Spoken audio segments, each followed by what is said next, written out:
Welcome to The Whole View. I'm Stacy Toth of Real Everything. I'm here each week to dive deeper into how we can find happiness and health inside and out through self-love, body positivity, and discovering new ways to be our best selves. Before we get started, a reminder that this podcast is for general educational purposes and is not intended to diagnose, advise, or treat any physical or mental illness. And while Dr. Church is a PhD, he's not your medical doctor. So EFT is not a replacement for going to see a health professional for serious issues like depression and trauma. That said, I am excited to talk about emotional freedom technique, which I didn't know that's what EFT stood for. I've heard of tapping many times before. And we have Dr. Dawson Church here today to talk with us about it. I also want to give a little trigger warning. We are not going to dive deep into things today, but we will be mentioning some topics that we want to make sure that you are prepared for. So be aware that we're going to bring up some heavy topics and make sure that you take care of yourself accordingly. Dawson Church is an award-winning science writer with 3 best-selling books. The Genie in Your Genes demonstrated that emotions drive gene expression, and then Mind to Matter, which is about the brain creating what we think of as our own objective reality. And now most recently, Bliss Brain, which we will talk about today, demonstrating how we can rapidly remodel the brain for happiness. You've heard me talk about this before as like neural pathways and different kinds of things like that.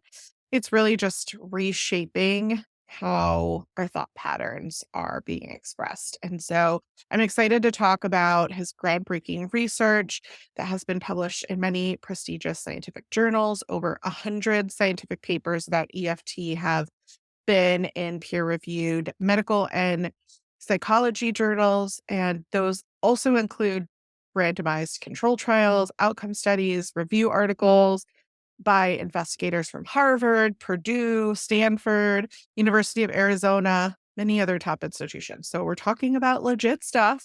I know it might sound a little woo, but it is 100% a great way to improve health. And one of the things, Dr. Church, that I loved that I found when I was researching you and your work is that you're using this technique and helping veterans. So you founded the Veteran Stress Solution, which has offered free treatment to over 20,000 veterans with PTSD using EFT to support their emotional health.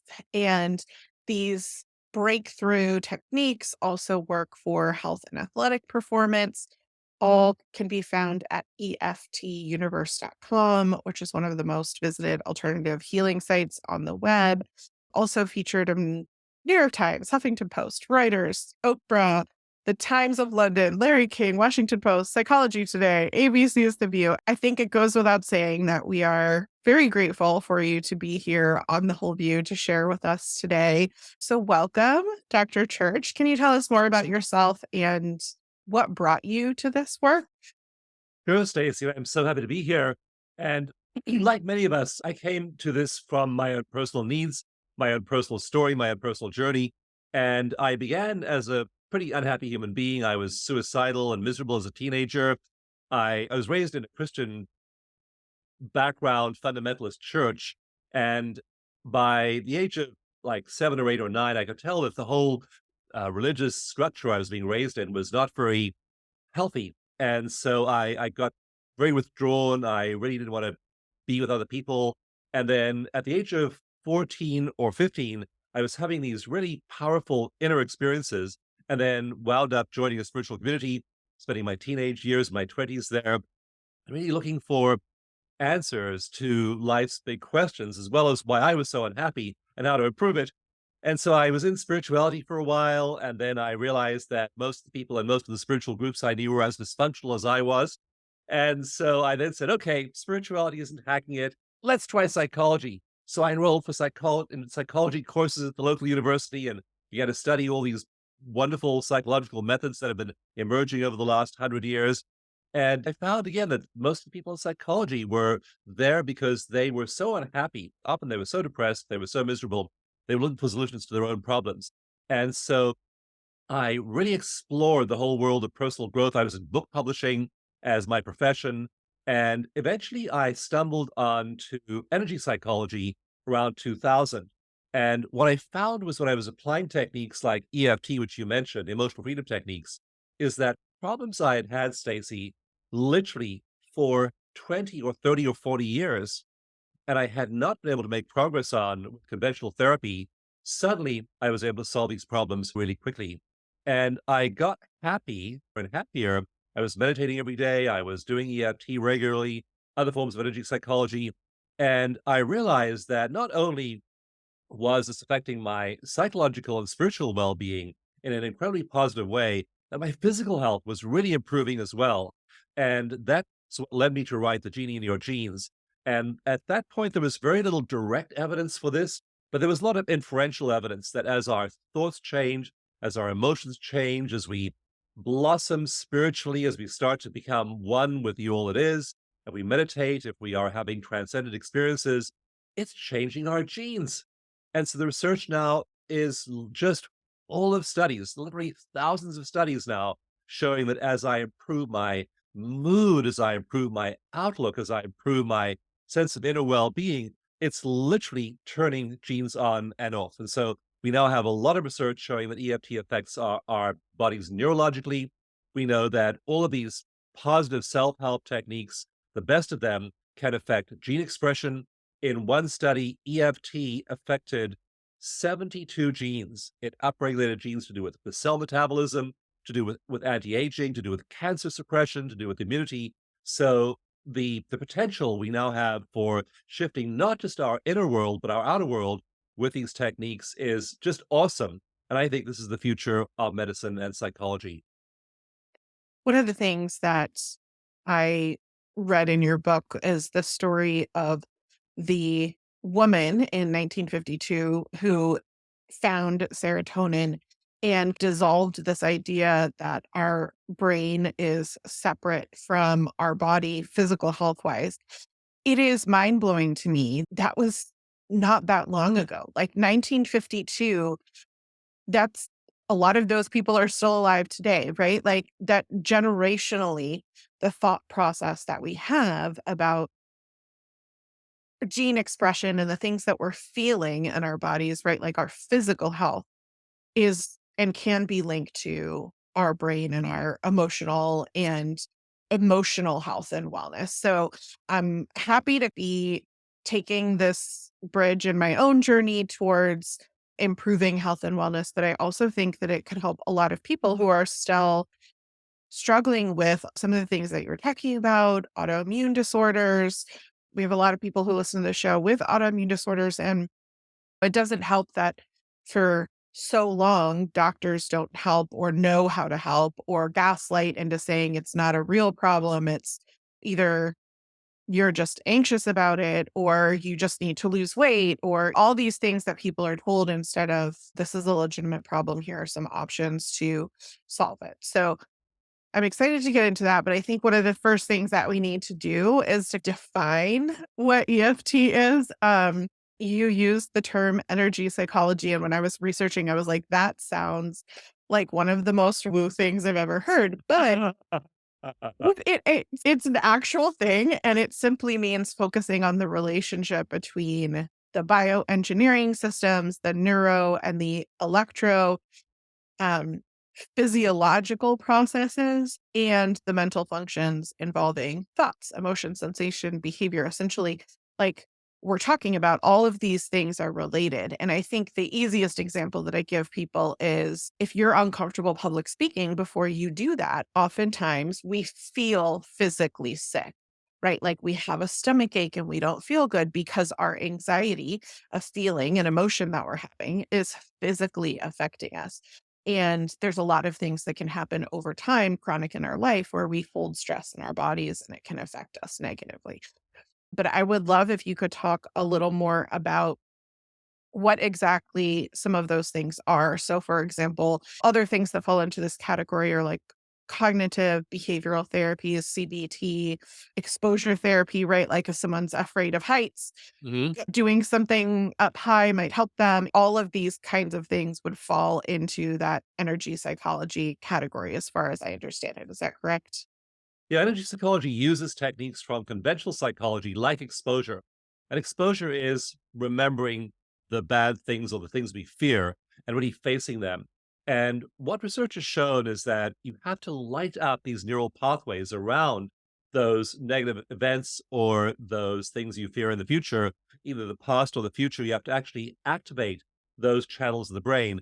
When you do, and you light up these conditioned neural pathways, and then introduce a factor like energy psychology, you can radically and rapidly remodel that energy, that pathway, that signaling pathway. And I'll just use one example of somebody I worked with yesterday, actually. And this woman, I picked her out of a big group. There's a big group of people I was working with that she wanted to work with me because she had had many different forms of therapy, including EFT in the past, and hadn't been able to solve her issue, which was childhood abuse. She'd been abused by her father, by her mother, and she carried this heavy weight in her body. In fact, it was literally in her belly. And her phrase for it was so interesting. She said, "My parents have colonized my body. They're still there. I'm an adult now, and yet they're still there as this heavy weight in my body." And I said to her, "Imagine if we treat this as an energy problem rather than as a psychological problem, and we use the tools of energy psychology and see if we can shift the energy." So we did. We had a long session where we did EFT and other methods on that feeling of I've been invaded by my parents that's still living there in my body. And as the energy shifted, Stacy, it was remarkable to see the shift that happened in her face, in her body language, in her beliefs about herself and the world. And that energy began to change and go away. But as the energy shifted in this long held feeling in her belly, suddenly she began to move, and she began to move sideways, laterally. And I said, "Just go ahead and move the way your body wants to move." So she jumped up, she was jumping around the room, she was waving her hands around. She said, "Energy is flying out of my fingertips, out of my toes." And by the end of the session, she was just completely energized physically. And that heavy feeling that she'd had for decades that she'd never been able to treat either with EFT or any other form of therapy was gone. So these tools are powerful. We take veterans who have had flashbacks and nightmares and intrusive thoughts for decades, and we work with them. One veteran I worked with had tremendously strong symptoms and the result of 4 combat tours in Iraq. And he described events that were so triggering that I was like literally doing EFT on myself while he was describing them, because he was describing his friends getting killed, body parts, blood, innocent civilians dying, all of these horrendous things. And then again, after a session with energy psychology, he was able to describe the same things. He remembered all of these events. Exposure was activating all the same neural pathways of memory without the emotion. He could just describe them as something from his history, from his past, that was no longer triggering cortisol, adrenaline, all of these neurochemicals in the present. And EFT is simply remembering those bad things, and then you throw in a stimulus that indicates to the body that you're safe right now. So I'm remembering Iraq. I'm remembering the bad stuff. I'm remembering what my parents did to me when I was 4 and 5 and 7 years old. And now I'm doing something else as well. And that something else is what's called in psychology counter conditioning.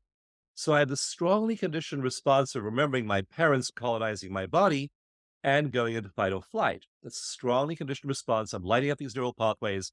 Then with EFT, we use tapping. We have people tap on acupuncture points, and there are 365 of them all over our bodies. They flow in meridians. And as people tap, this sends a soothing signal to the fight or flight parts of the brain. And when we do EEG studies of people, we have them think about negative events, and the limbic system, the emotional brain, and also the part that handles memory and learning lights up. So on the EEG, you'll have somebody think about that abuse as a child or that trauma as an adult. and the limbic system becomes highly active. On the screen, you see these screen shots of people's brain activity, and the fight or flight response is in full throttle. Their amygdala is activated, their hippocampus is activated.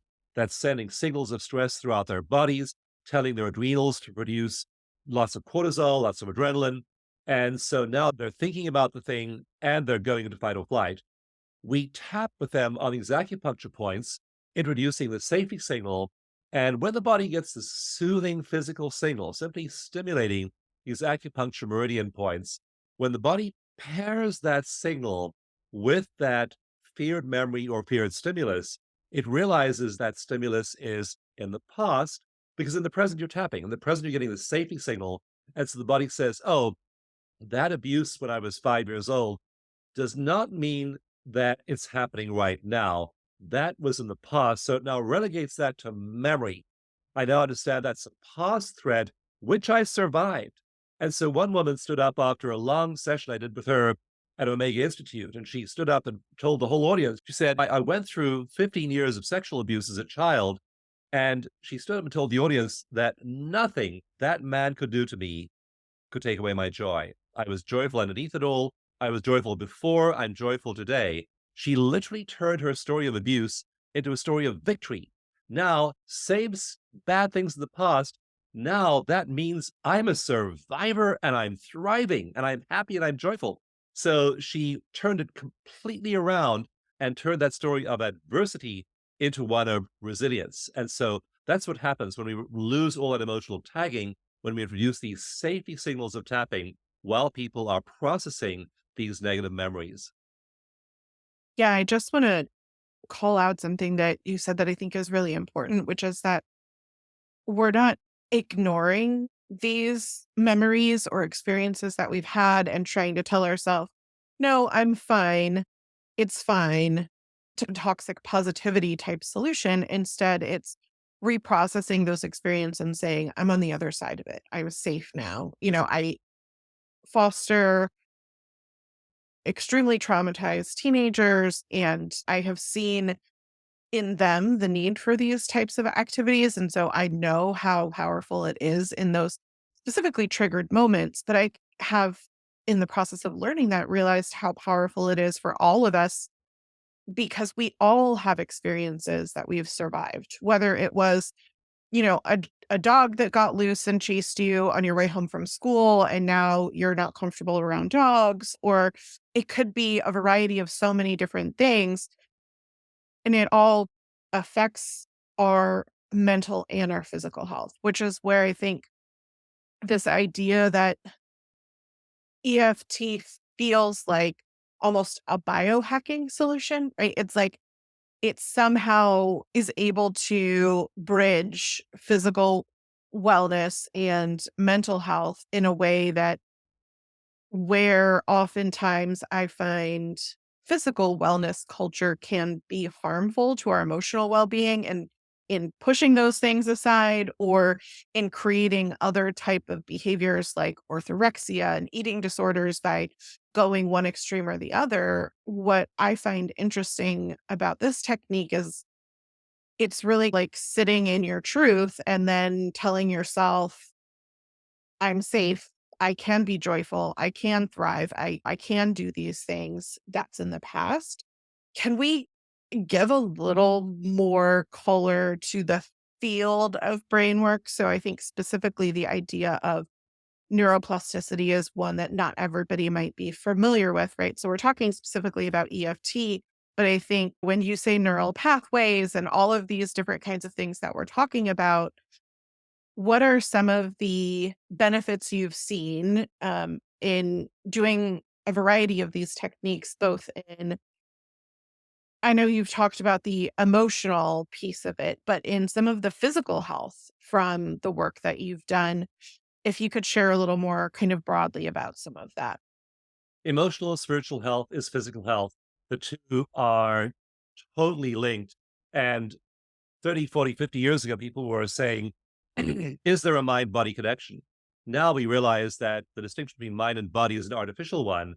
And so, for example, in my book, Mind to Matter, I talk about how our thoughts can literally create molecules in our body and are doing so every moment.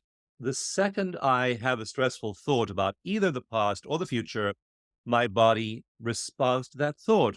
So I can sit here and be in a situation where I have no threats to my survival whatsoever.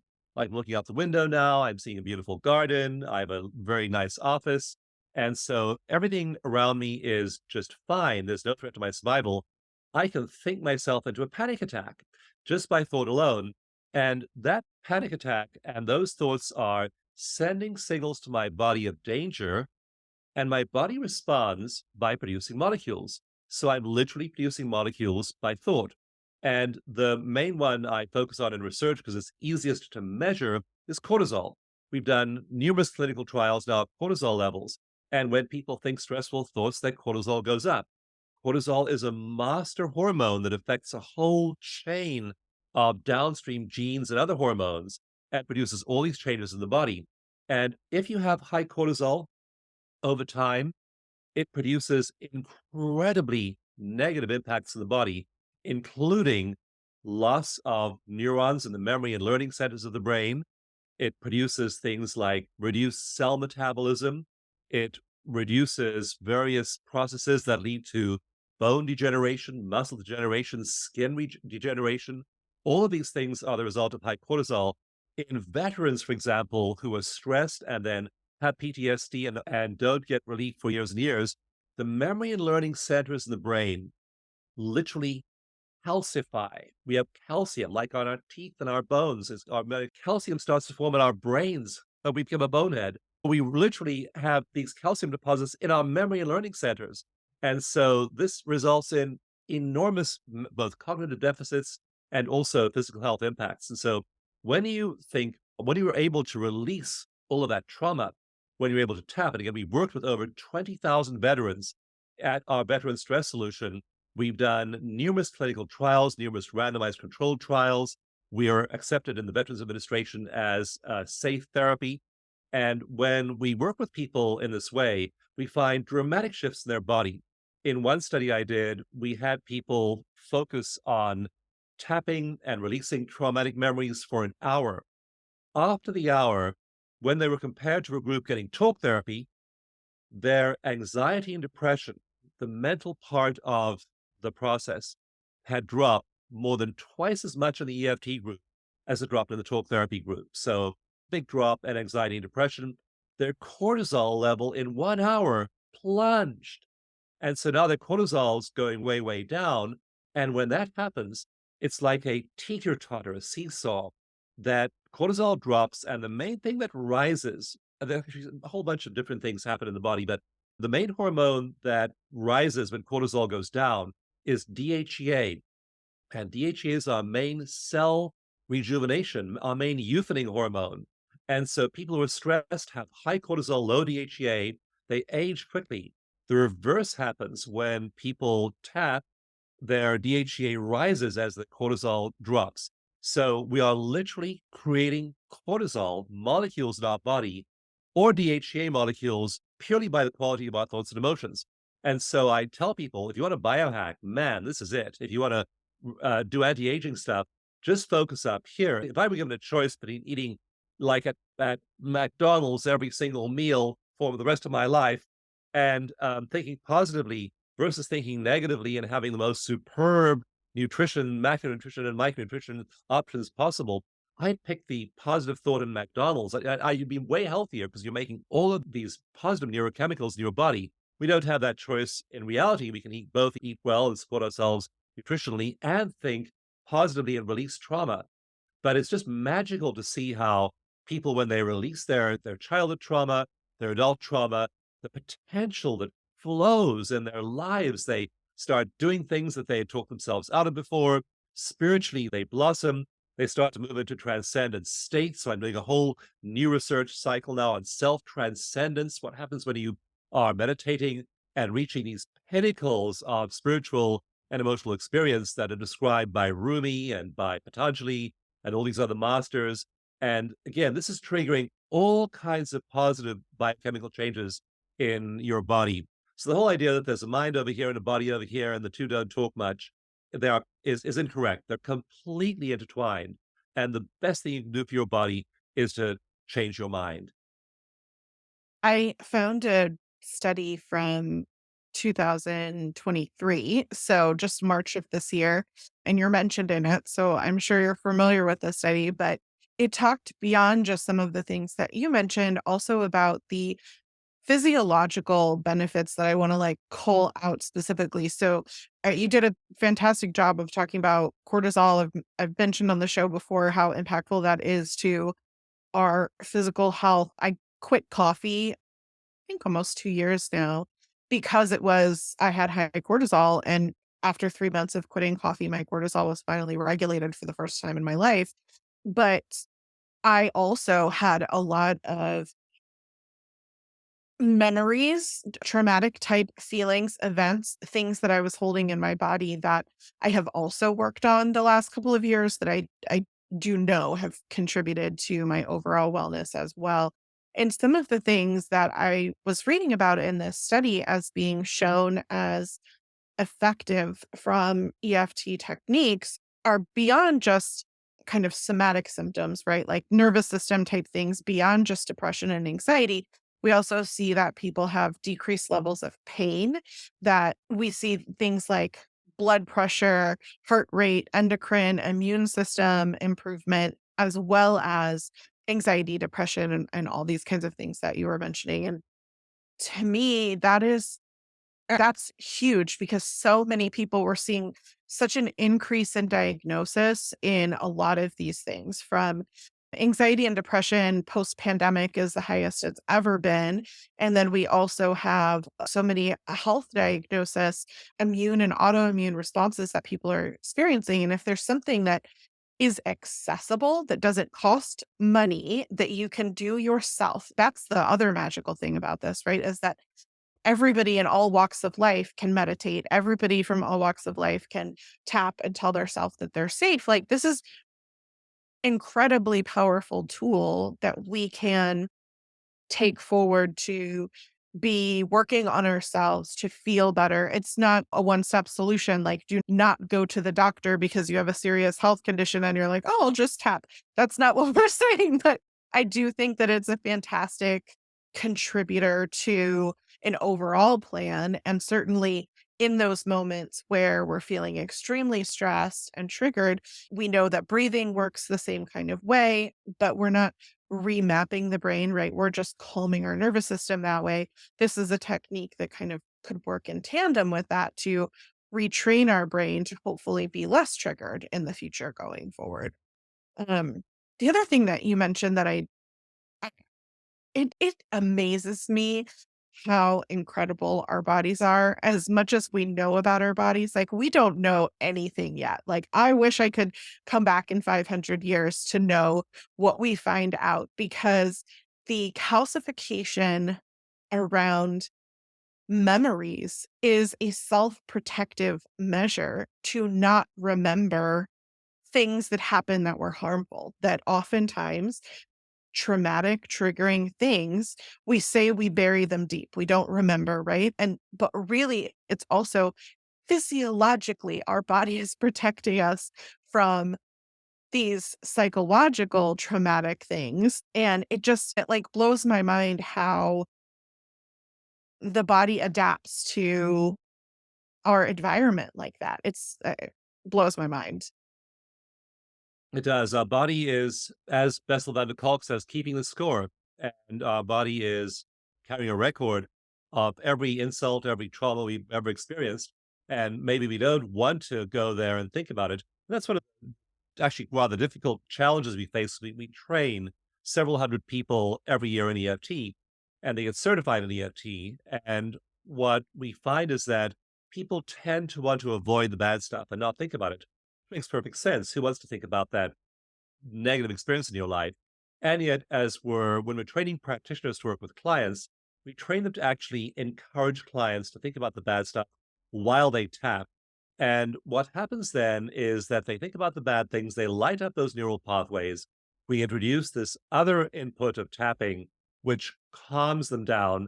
They lose that traumatic association with that negative memory. And once we break the association one time between remembering the bad thing and going to fight or flight, that association stays broken. So now we're able to do this with people constantly, consistently. And what we find too is that but they can then go and tackle their worst memories. Like one Vietnam veteran called Bob Culver, he's on in a video, a documentary video about our work. And what Bob said initially is that, okay, I'm going to work with you and I'm going to tap on these memories I've got, and they are in front of the wall. But I built this wall ever since Vietnam, and I will not think about the stuff behind the wall. I'm just not going to go there.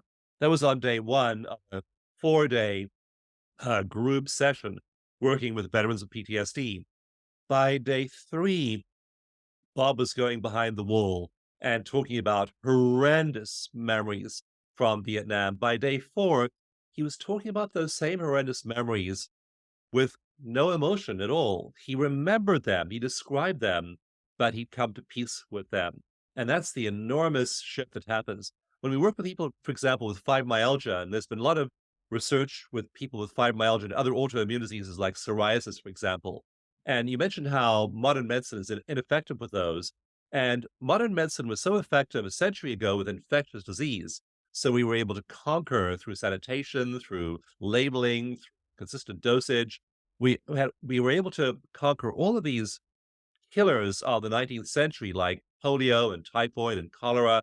So all of those diseases went from killing lots and lots of people in the early part of the 20th century and the 19th century to being eradicated later in the 20th century. And so that gave us a sense of confidence we could conquer every disease the same way we conquered infectious disease.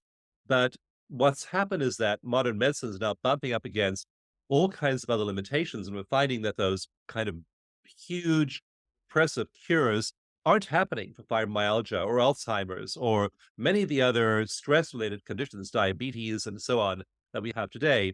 And it's because they aren't amenable to the same kinds of solutions that the early infectious diseases were a century ago. And these diseases of modernity are so linked to spiritual well-being, social well-being, psychological well-being. How you think and feel is having a dramatic effect on all of this. So dramatic that in longitudinal studies where people are looked at the period of a spans of decades, we find, for example, that mental attitude, things like optimism, produce a 10-year gain in longevity. Pessimists, on average, die 10 years earlier than optimists. Now, I normally talk way too fast, Stacy, but I'm slowing down right now to help us really think about that. Okay, so just your mental frame of having an explanatory system for the world that is pessimistic. I see everything through a glass darkly. I'm looking through dark glasses versus I'm looking through rose-colored spectacles. I'm interpreting the world optimistically. And you can learn to do that. Optimists are going to both feel better in the moment because they're producing less cortisol, less adrenaline. So the short-term impact is there on their bodies. Repeat that for 1,000 moments a day, 365 days a year, 10, 20, 30 years, extrapolate that outward. And the effect is a 10-year difference in life expectancy. So your thoughts and your emotions right now, and the ones you're allowing to fill your mind and your heart and your body, are having a dramatic effect on your long-term well-being. And so I urge people, do what you can, do everything possible to give yourself that great future, that long lifespan, that healthy health span to where you're healthy into your old age. And the thoughts you have today and what you're doing to release stress today is having that effect cumulatively over the course of your life. What I do myself is I meditate every day. I wake up in the morning and I meditate because I want to orient myself to that sense of well-being, that wonder, that awe, the gratitude. You tune into that whole world of letting go of your local worries. In my book, Mind to Matter, I talk about local mind, and we have a local mind, and your local mind is enmeshed and involved with the local world. And then there is so much evidence for non-local consciousness and the fact that our consciousness is transcendent and can merge with the consciousness of the universe. And so we do that in meditation. We let go of our petty worries for a while. maybe 10 minutes, maybe an hour, and suddenly you're in this world of just grace and beauty and awe and wisdom and all of these positive emotions that we know happen in people with a strong meditation practice. And then we know as well from research, it starts changing their brain. In one of my randomized controlled trials, we studied people doing a special technique I developed called eco meditation, super simple meditation technique for non meditators. And people did that every day, 22 minutes a day, for 28 days. And in 28 days, when we put them back into MRIs and compared them to a control group, their brain anatomy had changed. Now, this is just a stunning finding that in 28 days, the anatomy of your brain can change. Imagine if you could have changed your body. You went to the gym and in 28 days, you had a different body. People's brains change dramatically in 28 days. Their suffering part of the part of the brain that obsesses about the future and the past, and about bad stuff that happened back then and about bad stuff that might happen in the future, that part of the brain was much quieter. And we could detect this in the MRI in the form of low activity in that part of the brain. The part of the brain that revved up and became hyperactive was the compassion and gratitude section of the brain, the part of the brain that processes positive emotions. And they were feeling much more in the way of positive emotions. So we find that you can literally start to change your brain functioning and anatomy in only a month by doing these practices. And so meditate in the morning, wake up, and whatever you do in the morning, first thing, do not do this. Do not pick up this thing. Do not pick up your phone and start looking at it because it will not inspire you. What will inspire you is plugging in to those transcendent states of consciousness. And then you begin your day that way. What you've now done is you've framed your entire day for positivity, and you're likely to have a much more enjoyable, happy, productive day as a result. You then, when you get stressed during the day, you tap. You use EFT. It only takes a minute to do EFT. So you get stressed by an email, by a news story, by something somebody says to you, and you tap and you release that stress right away. You don't let it sink into your psyche and into your body. So now we're framing our day effectively with eco meditation. We're tapping away our stress during the day. And so by the end of the day, we feel better. So we find sleep improves, digestion improves, sexual activity improves, immunity improves. All of these things start to improve. And again, they are not only benefiting you in the moment in terms of your experience, but they're literally producing neurochemical and neurological changes inside your body. And we can measure all of this in the span of just a few days and certainly within 30 days. So you're benefiting yourself immensely by these practices. And again, as you mentioned, they're free, they're easy, they're quick. And so that's the real revolution I think is happening in wellness. We have all these people practicing these things. The number of meditators in the US has risen 15-fold since 1980. 15 times the number of people are meditating. Around 20% of the population is meditating. In 1980, the number was 1%. And so people are embracing self care in a whole new way. And this is going to show in their health and their longevity long term. One of the things that you talked about was this idea of optimism versus pessimism. And I think I want to like dig into that a little bit because I never would have considered myself a pessimist. I would have considered myself a worrier, right? Like I would have defined it as before something happens in my life, whatever kind of event I was anticipating, I would run through what are all of the worst case scenarios that might happen so that I can prepare myself for the potential for that negative thing to happen. And then I would go into the activity and I would be like, okay, I'm prepared. And I would no longer have stress, but I would like be super, super stressed leading up to it for days, weeks, whatever it might be. And now, instead of thinking it is like dark colored or rose colored, I literally have to ask myself a change in the question, which is, what is the best thing that could happen? Because 9 times out of 10, none of those bad things ever happened, and then I was just stressing myself out for absolutely no reason. It's not like doing so actually prepared me, right? Like, it's not like I have water in my house for a potential apocalypse, like, I'm not that kind of person. I just would like think about all of the worst case scenarios, embarrassment, shame, anxiety, like all these negative feelings that my body was experiencing to build up to some of the physical effects that would then happen from those feelings. And instead, now if I ask myself, what is the best thing that could happen? It's almost like my brain just lets go of everything, like, my brain isn't even at a point now where it's like, I actually wanna think about the best thing that will happen, but it stops that from happening, and I see tapping, I see changing neural pathways, all of these things lead us to do that, but I would challenge that there are very few people in the world that are what you call an optimist or naturally just someone who doesn't get bogged down in worry. And maybe that's just the people I know. Maybe most people that I know are not just like go with the flow kind of people. But to your point, all of the articles that I read about people who live over 100 and they interview them, like, how's your life? And what did you do to get here? It's never like, I ate super clean. I never drank alcohol. I never smoked. I worked out every day. Those are not the things those people say. Those people are like, I just don't care. I just live my life and I'm loving living life and I eat what I want. I do this, I do that. And it's like you could tell the interviewer is always shocked and disappointed. Like, this is not what I thought I was going to get.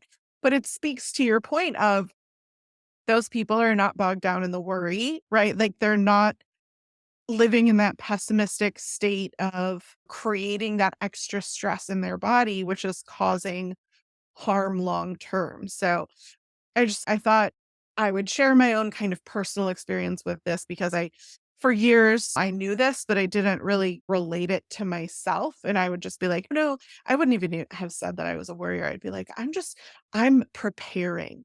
What am I preparing for? Right. Yeah. I would love if we could talk a little bit about as you call it, the 7 neurochemicals of ecstasy. So a lot of people are familiar with oxytocin or serotonin, right? And I'm fascinated by the inclusion that you shared in your book about the discovery of serotonin. And like I said, that was not that long ago. I'm not familiar with all of these blissful chemicals that are in our brain. Can you talk a little bit more about them? Teen, October 9th, my house burned down. And my wife awakened me at 12:45 a.m., shook me by the shoulder, and I looked outside. I saw a glow on the horizon, which in Northern California is not a good thing at 12:45 a.m. I dashed outside the house, and there's a wildfire sweeping toward our house. And I just yelled at her, "We're getting out of here right now." We literally threw on clothes, grabbed our car keys, sprinted out through this hellscape of the winds were gusting up to 80 miles an hour. It was like a snowstorm of embers and ash just swirling all around us, hitting the car. And as we had a huge property overlooking a beautiful valley in the wine country, and we had an office building there, we had a storage room there. I had a collection of classic and antique cars and a bunch of garages to store them all. And as we sprinted toward our car that we were going to drive out of there, a tree exploded behind the office. And I just never seen anything like it. Not a tree just burning, a tree literally explode as the flames hit it. And we jumped in the car. We rode out just at high speed for the next couple of miles. And eventually we knew we were safe at that point. But it was a very close thing. Many of our neighbors died. Over 20 people died, and over 5,000 homes were destroyed that night in just a few hours. So it was just this cataclysmic experience. And so I won't go tell you the whole story. I tell the story actually in the first chapter of my book, Bliss. But we went that night to a friend's house. Then they were evacuated. And then we went the next night to a motel that was a long way away from the fire zone. coast, and went to bed that night. And there was the moon looked like blood because of all the amber ashes in the air. And it was just a surreal experience after the fire. And I woke up the next morning and I said to my wife, we need to do something right now, and that is meditate. And so this is right after the fire. That day, some friends got through the National Guard line and took photographs of our property. We didn't know what had happened, but where the house had been, there was just a concrete slab, a pile of ash, and a chimney sticking up, the stone chimney. It was all that was left. The office, nothing was left except for a stone Buddha that was in the middle of the office. And so we knew then that our house was gone. And there we were, totally disoriented. And that day I said, meditate. We need to meditate. We sat there and meditated, and we literally felt ourselves drop into our bodies. And suddenly we were ourselves again. And we were able to start reflecting and planning and making wiser choices. And the whole process of rebuilding from the fire was about a 2 year process. It wasn't quick. We had a lot of other challenges in that 2 years. Our business tanked. We lost all our money. We lost all our retirement savings. I had some health problems. I had to have some operations. It was just multiple disasters in the years after the fire. But I was meditating every single day from that first day after the fire. And after a few months of, again, we'd lost all our money, we'd lost our business, we'd lost our home, we'd lost everything we possessed. And I would sit there and meditate, and I'd write in my journal afterwards about how prosperous I felt, about how healthy and lucky and happy I was. And after a few months of this, I was thinking, Dawson, this is seriously weird. Talk about, well, how can you just have lost everything? You're sick, you're having an operation, you've lost all your money, your business has gone down the tubes, and you're just feeling absolutely wonderful. What is this? And so I looked at some of the stories of meditators, some of these Tibetan monks and Franciscan nuns, and they didn't have easy lives. Some of them survived the Holocaust in Europe. Others of them survived the Chinese invasion of Tibet in 1951 and may have been tortured, may have had been the sole survivor of a monastery that was destroyed in all the monks' massacre. These people didn't have particularly happy lives. And yet we measure their MRIs and EEGs, and they're in ecstasy. And I began to look into this one molecule called anandamide, very recently discovered. Ananda is the Sanskrit word for bliss. And in the brains of meditators, a lot of anandamide is released, and it has the same chemical structure as THC, which is the active ingredient in marijuana. THC and anandamide dock with the same neurotransmitters in the brain. And I began to realize I was meditating and I was having surges of this ecstatic chemical that was just like getting a big dose of the most pleasurable molecule in marijuana. Then I began to think about, well, serotonin, what's serotonin like? Magic mushroom, psilocybin has the same chemical structure as your body's own natural serotonin. Dopamine activates the reward system of the brain, and the reward system is very active in smoking, chocolate, heroin, cocaine. So here I'm getting a big rise in dopamine. Research shows that in meditators, dopamine can rise 65%. That's like getting a slug of cocaine or heroin. And so I realized the reason I was so stoned in the morning, feeling in such ecstasy, was that I was stoned. But I wasn't stoned because I smoked or popped anything. I was stoned because I was generating serotonin, dopamine, anandamide, oxytocin, nitrous oxide, and other neurochemicals in my own brain endogenously by what I was doing, which was meditation.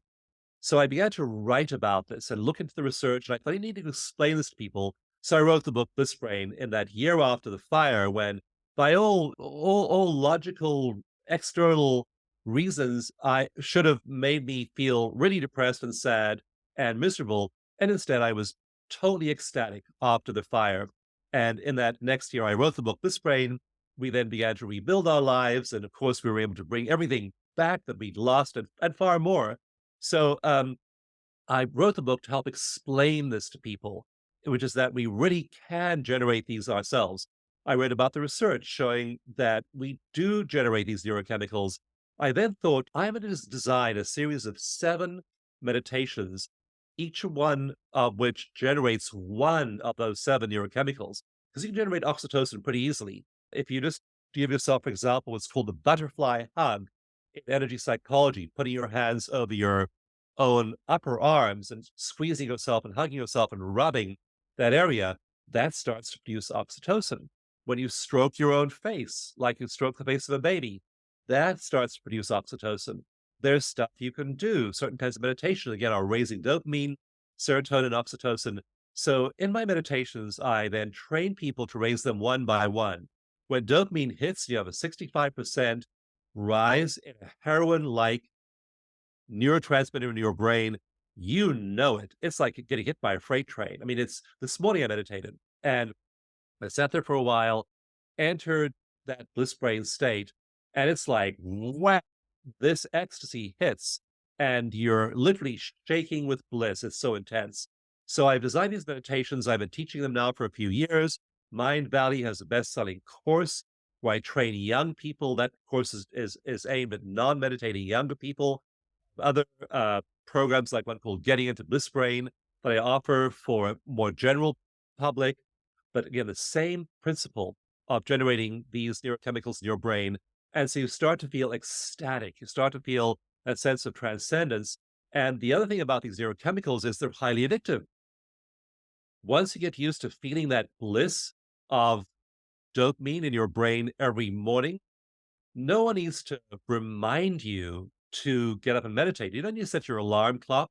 You don't need to have an accountability partner to ensure you meditate.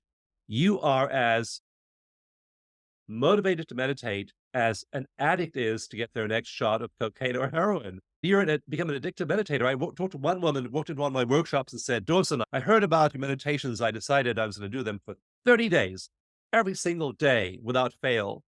And I said, that's a wonderful resolution. And what day are you on right now? She said, I'm on day 164. I thought, there's an addict for you. You're just addicted to feeling good. Why do you want to go back to feeling bad after you felt so good? So you feel these for the very first meditation you do. You feel that surge of dopamine, and then you feel oxytocin, and then you feel norepinephrine, then you feel serotonin. So we can train ourselves very quickly in a few days to generate these molecules in our brain, enter bliss brain, get addicted, feel that good, and then make that part of our habit set. It becomes very natural to meditate because you used to feeling that good, and then you train your body to expect to feel that good. Now, does that mean you never have a bad day in the future? Of course not. You have bad days. Your dog dies, your parent dies, your child dies. The world's in chaos. There are all these things happening on the news to disturb you, and you're a normal person with a normal life. But you have spent the first part of each day meditating and entering bliss brain. Now, bad stuff happens. You may get sick. You may lose your job. You may lose your money, but you are resilient. And research shows that this produces an enormous surge in resilience. So now you have the internal strength to meet all of those external challenges that are going on. We also show that it produces an explosion of joy, like the amount of joy that these Tibetan monks and nuns feel in meditation. We measure certain brain waves to actually quantify the amount of joy they feel. And some of them are showing 25 times the amount of joy of the average human being. Again, not 25%, 2,500% higher than the average baseline.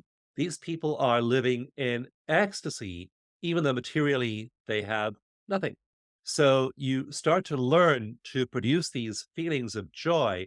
And the other thing we find happens besides joy and resilience, the other big marker of these people is creativity. Their creativity increases dramatically. And we've now measured people doing eco meditation for a month, and their productivity at work and home, how productive you are, increases 20% in 1 month. So now every 5 days, you're able to accomplish what used to take you a week before. So you're becoming way more productive, way happier, way more resilient against the shocks and disturbances of everyday life. And your quality of life just dramatically improves. So do you want to ever go back and do all the same old things you did before? No way. You get used to, habituated to, your body gets conditioned to well-being, and you then tend to stay there the rest of your life. So that's what we're finding. I'm now doing much more advanced research than that on our brain structures, which structures of the brain are active. I'll be publishing a new book in a couple of years about those brain structures. And it turns out that every human being contains structures in the brain that predispose them to these experiences. Most people don't activate those structures, but they're there.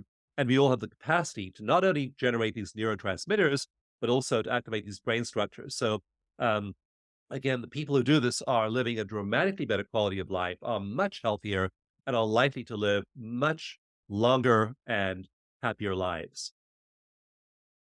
It's hard to process. I hear what you're saying about the desire to want to continue to meditate once you start because you get this positive boost and then you want more positive boost. I liken it to the endorphins that people get from physical activity and then wanting to run longer or more often. I don't get that.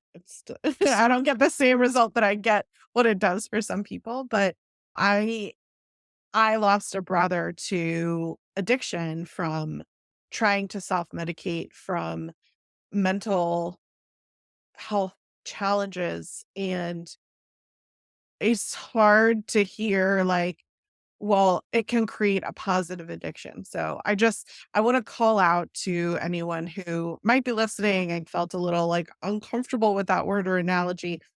I Oh, I get it because I want those positive things, and I wish that I could gift it to the brother that we lost, whose birthday was yesterday, so it's very fresh for me. But at the same time, what could he still be here had we known now what we knew years ago when he passed? I don't know, but I do know that the traditional routes of recovery for his addiction, for the medication that he did not like taking because he didn't feel well with it.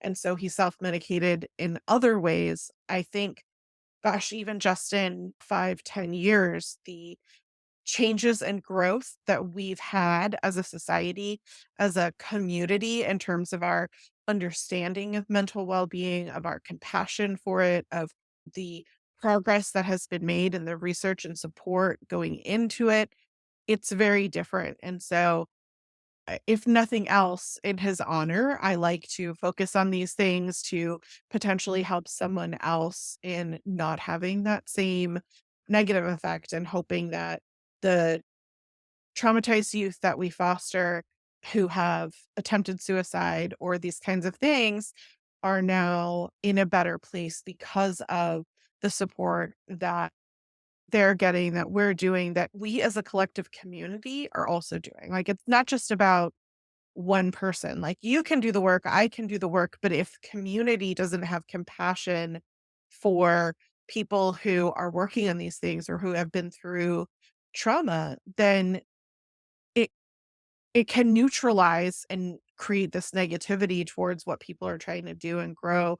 And we see it so often online, right? Like the bullying or the negative talk of people who are trying to work on themselves. Like, it's the opposite. It makes no sense to me, right? It's like making fun of someone who's overweight who goes to the gym. Like, but how does that like we don't get to make fun of people who have these challenges, who are trying to do better or whatever it is. Like, why do we think that we get to judge or bully other people? It's hard for me. Yeah. Yeah, no, I sympathize with your brother's loss, and I know how hard it is. Usually, at an anniversary, really will bring it all up again. So I totally hear you. And yeah, my wife and I lost a nephew as well to addiction. He would try and get clean, and then he relapsed after a while. And we don't know what he eventually took, but we suspect it was laced with fentanyl, and that's why he died in his late 20s.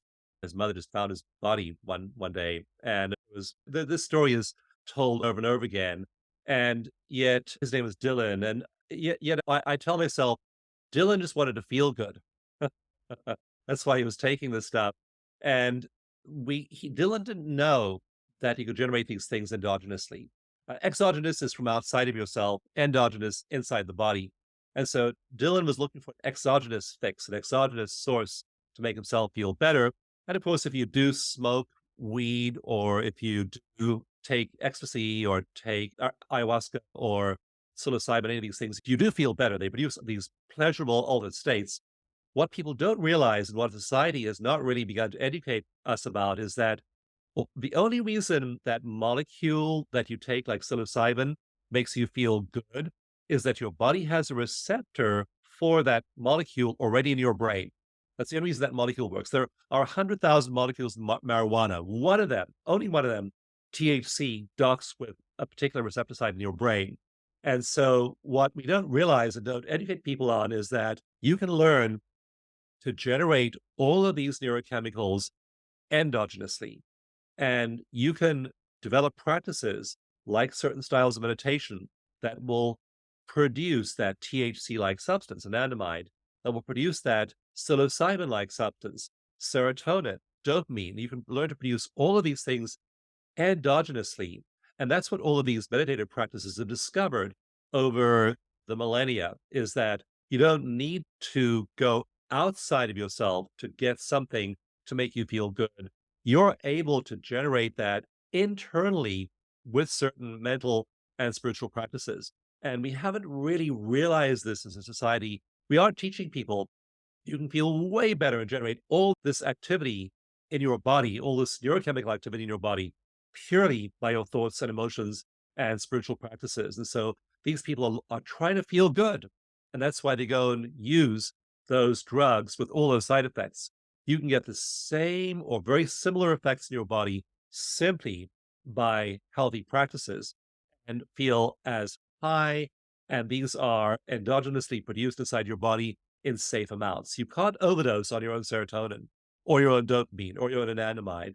You just start to feel really good. So our society has really oriented us to looking for satisfaction by grabbing OxyContin or a street drug or something and from the outside and putting it inside.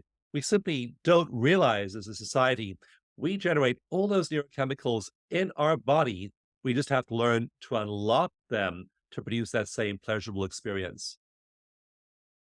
I think it's interesting. You mentioned earlier this idea of awe, and you're mentioning also spirituality. And I want to just call to the fact that there is also research and science that supports that even if you're not going into full meditation and actively tapping, that just going out and experiencing something that has you feel the emotion of awe can bring about some of the things that we're talking about. That the idea of realizing if spirituality to you is as it is for me, like the idea that science and the universe and Mother Earth and all of these things are incredibly powerful. And I am in awe of the grain of sand that I am in our universe and being able to see the moon big and bright or being able to see constellations, being able to I have travel plans this week to go see the aurora borealis, which has been on my bucket list, right? Like all of these kinds of things, when we experience awe, it creates a more positive life experience, right? So if you're looking for that positivity, what's the best that could happen mindset, going for things that create that sense of awe. And it can be I think of motherhood, right? Like I remember being a new mother and looking at my infants that my body grew and that I then birthed and just feeling an absolute awe of this life that I created because I loved my husband so deeply. And oxytocin was very strong back then. It was also strong from breastfeeding and from physical touch, skin to skin, all of the things that I learned back then, and now I'm realizing the full picture of it's not just when you're postpartum, if you give birth to a baby. You can experience those same things if you're adopting, with a toddler, with my teenagers. Oh my goodness, when my teenagers hug me, I mean, like the fact that they want to be in the same room with me and aren't rolling their eyes at me. Like I experienced that same rush of was my birthday and my 18-year-old gave me several hugs and really meant something, like he was expressing how much he loved and cared about me in a deep way, and I'm like getting those feelings right now, reliving the memory of a positive feeling, right? Like these positive hormones that was associated with that. And we can attach ourselves to those things and to create the awe and the positive connections when we let go of not ignore, right? But when we process and we let go of holding on to the negative feelings and the negativity that then gets into our bodies. So I really appreciate your educating us on all of this stuff. And listeners, if it's feeling a little woo, I want to encourage you to go to EFT Universe. You can learn more, but I also want to point you to Dr. Church's put up a link for us at dawsongift.com. That's DAWSON gift.com. Can you tell us about listeners, myself will find there in terms of meditations or experiences or education that is there for us? Yeah. So at Dawson.com, we have two items that we feel are really essential, fundamental well-being activities. The first of those is a manual for how to do EFT yourself. It's very brief. It's less than 70 pages long. At the very end, there's EFT on one page. So flip to the end of the manual, look at that EFT on a page, and just practice it once or twice yourself to get a feel for how it shifts your emotions, how it shifts your body. So at dawsongift.com, you'll get that EFT manual. And the second thing you'll get there is a meditation track that we did after a clinical trial. And and in that clinical trial, we had a group of people who were meditating for a weekend. And we found that in that weekend meditation, their cortisol dropped dramatically and their immunity rose dramatically. In another study done over the course of a week, we found their immunity rose over 100%. So this produces a big effect on immunity. And we built that into a special meditation on immunity. So you get those two things, the mini manual and this immunity meditation. So start with those two things, practice them, do the meditation first thing in the morning, tap when you're stressed. Now, there's a lot else you'll see there too. Through dawsongift.com, you'll see our certified practitioners. We have an app called Stress Solution where you can tap with a practitioner on demand. You just log on to Stress Solution, create your account. Your first session is free.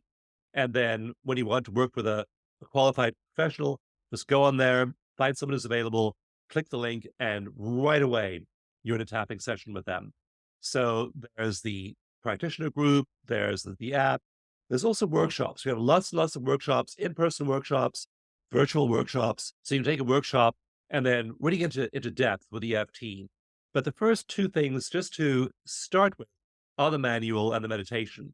At that point, you'll be meditating every morning. You'll feel all that serotonin, oxytocin, and anandamide in your body. And then when you're stressed, you'll tap. And just those two simple, quick, free practices at dawsongift.com are to start to move the needle. You'll want to explore further after that, but start with those two fundamental ways of taking care of yourself.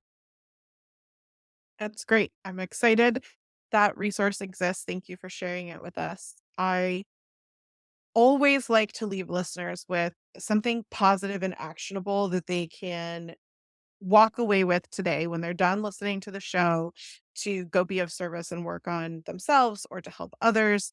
I always ask people to share their ideas. Clearly, going to dawsongift.com to start tapping to learn and practice EFT would be on your list. But do you have any other suggestions that listeners can walk away with today and do after the show is over? So, in my book, Mind to Matter, I list about 30 epigenetic practices that are shown to change gene expression. Things like time in nature, things like grounding yourself, contact with the earth, things like positive movies and media. And so I recommend you play around with those 30 things and really build your lifestyle in a way that makes you resilient. And we find that different practices work for different people. Like in Bliss and I have 7 different styles of meditation. Some people really love a very quiet, very stationary, very reflective meditation. For other people, that doesn't work at all. They need to dance, they need qigong or tai chi or yoga. So we recommend you play around with those 7 meditation styles in Bliss Brain and then find one that works for you. The right meditation, the best possible meditation is the one that maps onto your lifestyle. If you're a working mother, a style that requires 2 hours every morning is probably not going to work for you. You want something that takes 5 minutes that you can do really quickly. But maybe you're retired and you do have that time. You want to get deep into those transcendent states, and you do have that 2 hours in the morning. So play around with all of those meditation techniques. Find the one that works for you. If it's dance, do dancing. I know my wife and I have a fairly furniture-free house because often after dinner, we'll put on music and we'll dance up the stairs and down again and around the living room, and we'll sometimes open the doors and windows and dance out into the street. We just love dancing. And so that is a style of connecting with the infinite and with each other that really works for you. So play around with things that work for you. Maybe dancing isn't your thing. Maybe it's reading inspirational authors. That's really powerful for you. But play around with all 7 of those meditation styles in Bliss Brain and find one that maps onto your lifestyle. And then once you have that, you'll start to practice that easily because it works for the rest of your life. So that's the biggest thing for self-care, is to find the meditation style and the way of shifting yourself epigenetically that works best for your particular circumstance. I am so glad that I asked you and didn't just assume only meditation because I think that's really helpful. I am one of those people that cannot just sit still in silence. Like it Right. does not work for me. But I have found a lot of things that bring about feeling positive, and dancing isn't it, but I'm going to look at the rest of the list to see. And I do know that during the pandemic, I quit all shows that were causing me anxiety, right? Like we used to watch a lot of stressful shows, whether they were medical related or crime related or whatever. And now I just really enjoy shows that make me laugh. I watch a lot of stand up comedy or silly reality shows that make me feel like my life is great because I don't have what's going on. And I think it is important to really be aware of everything that you're doing throughout your day, how you feel after. And if you are consuming content, whether it's on social media or TV or podcasts or whatever it is, and when you're finished, you feel less than or you don't feel as good, like these are the things that lead to that negativity building up in our body over time, right? Like we're thinking negatively. That is a thing that is contributing to it. So definitely I would say evaluate some of that stuff too and think to yourself after you're done, what am I doing? You got a thumbs up there? 2 thumbs up. 2 thumbs up. Okay. Well, and laugh Well, a lot. Babies laugh an average of 300 times a day. Research shows that adults laugh an average of 20 times a day. wow. That's a 95% reduction. And we just need to learn to take ourselves lightly, find the joy in life, and laugh. Just enjoy our bodies, enjoy our partners, enjoy our imperfect lives, and find them hysterical and just live this exuberant life. So that's really the promise of the human condition, is that you can, despite your difficulties and deficits and things that aren't going well, there's so much to be grateful for, so much to help your heart overflow with gratitude. Focus on that every day. Laugh, live. This is your life. This is the only one you've got for the moment, and you may as well make the most of it. Yes, I appreciate that. And listeners, thank you for tuning in today. If you'd like to learn more, you can head to EFTuniverse.com and also on all socials at the EFT Universe on Instagram, or we'll put a link in the show notes to the other things. But if you just go to EFTuniverse.com, I'm sure all the socials and everything will be linked. And then also you can head to DawsonGift.com for the free resources. And we'll, of course, put those links in the show notes for you, where I've also put a list of resources from the different things that we've discussed today. And you can find those all at realeverything.com. You can also head to patreon.com/the whole view to get all of our shows delivered to your inbox ad free, which is a really great way to support the show that we create and produce ourselves. And If you've enjoyed the show, another way to support it would be to leave a review saying so. It costs you nothing except about 30 seconds of your time and makes a huge difference in our ability to be able to continue to do this work and to reach more people. Don't forget to follow or subscribe in whatever podcast you're using. And as always, we appreciate your willingness to be open to growth through your own personal change. No one is perfect, but in listening, learning, and unlearning, we can choose to become better versions of ourselves for ourselves. Thank you so much.